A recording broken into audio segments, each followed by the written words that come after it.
I thank you very much for that introduction, and he was part of a big delegation of people I met with yesterday from Iowa that represent you folks in the credit union.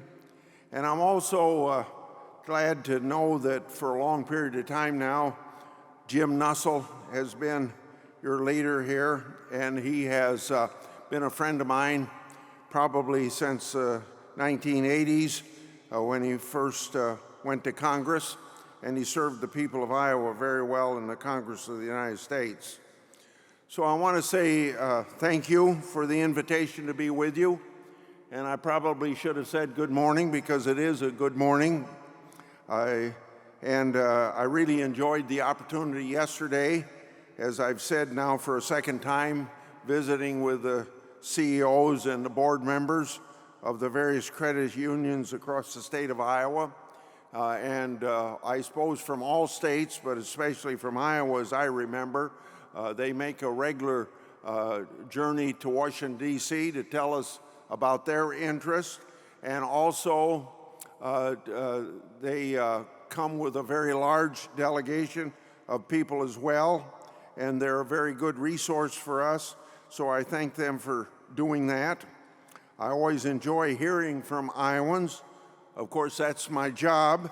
I especially enjoy hearing about the positive impact that credit unions are able to make in their local communities in Iowa.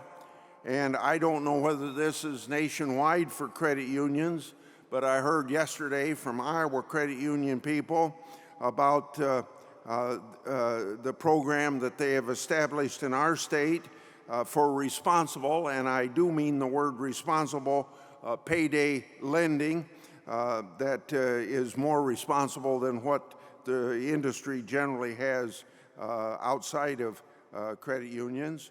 When looking for a mortgage, for wanting to buy a car, or to finance some small business, Iowans and any Americans can turn to credit unions. And besides, you have to think about it, not just the opportunity to do that, but you also have to think about what credit unions bring competition to the lending and saving industries of the United States, and you have to conclude that the more competition there is, the better it is for our consumers. Your mission to serve your members allows people in rural and low-income communities to access loans at an affordable rate.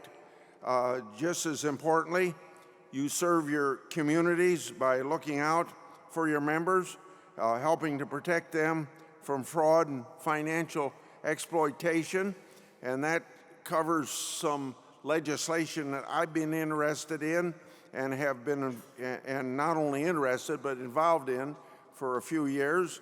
As recently as 2018, I helped ensure the passage of the Elder Abuse Prevention and Prosecution Act.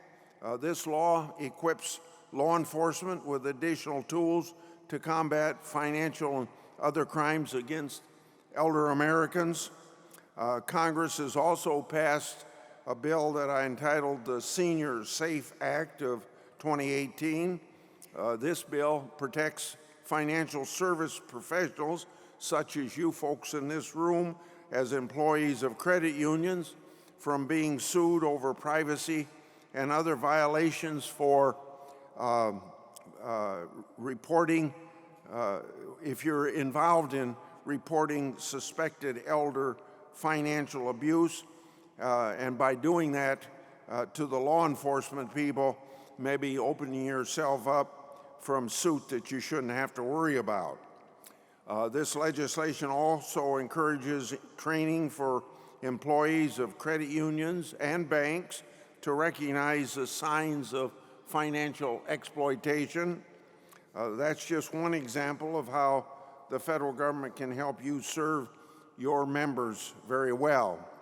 I've also long been an advocate for removing unnecessary regulations, especially on credit unions and smaller institutions, because you folks in this room and your and your people back home working in the credit unions, you were not responsible for the financial crisis of about 12 years ago, and you shouldn't be regulated like those who were. So I was happy.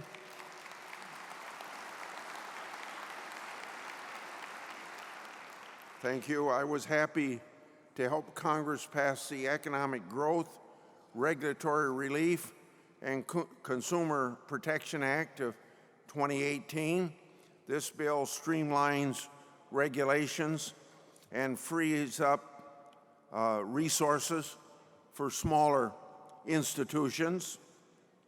It's, of course, good policy to make it easier for you to extend credit and to offer services to working families and have those families benefit from the dividends that you return to them every year. In Iowa, some $60 million, I believe the figure is. Time and money spent complying with burdensome regulations is time spent away from serving your people, and it costs money as well that should be spent on the membership. I'll keep working to reduce government red tape so that our economy can continue to grow.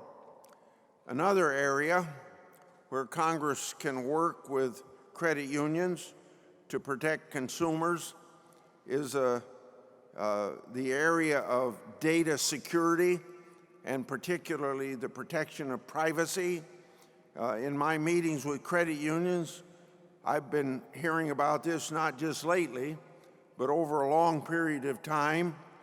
Too long for you folks that have to pay for the misuse of somebody else's criminal activity. Even the years I was chairman of the Judiciary Committee, I convened at least 2 hearings on data privacy and security. The dialogue about what can be done to protect consumers and the information of those consumers is still continuing, but it's going to require bipartisan agreement. This, of course, as you can tell, we have not responded to your request to get agreement on this. It's a tough issue to get an agreement on, and it really is not a partisan issue like so many things that we deal with here in Washington, D.C. It's clear, though, that the status quo no longer works and shouldn't be tolerated.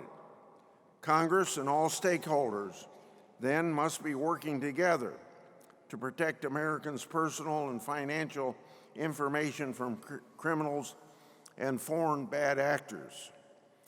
As Congress continues to debate this issue of data security, we need to make sure that we get it right. One-size-fits-all approaches aren't always the answer, and we shouldn't construct needless barriers to innovation and consumer choice. Now I'm going to end with something I say to a lot of groups when you come to Washington. You're here maybe not realizing it, but exercising a First Freedom Amendment. We always think of freedom of speech, freedom of religion, and freedom of press. There's a fourth First Amendment freedom, the right to petition your government for redress of grievances. My Iowa credit union people have been to the Hill. Maybe you've all been to the Hill already. Whether it's this time or any other time, remember that you approach a congressman and a senator or a congressman ought to be open to your approach, because the right to petition the government for redress of grievances is nothing more than your right to talk to us and our responsibility to listen and consider your point of view. Now, I imagine a lot of you in the room today would say, well, you come to town with us with your expectation that we'll do exactly what you tell us to do.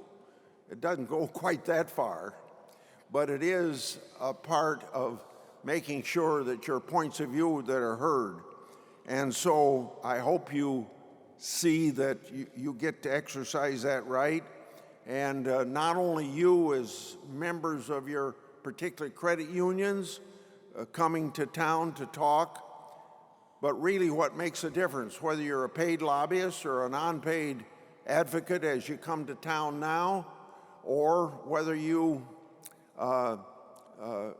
whatever the case is, if you really want to do your work of leadership in the credit union movement, or if you were Farm Bureau members or education members, all that sort of stuff, the best you can do is to get the people back home that never get a chance to come to Washington, D.C.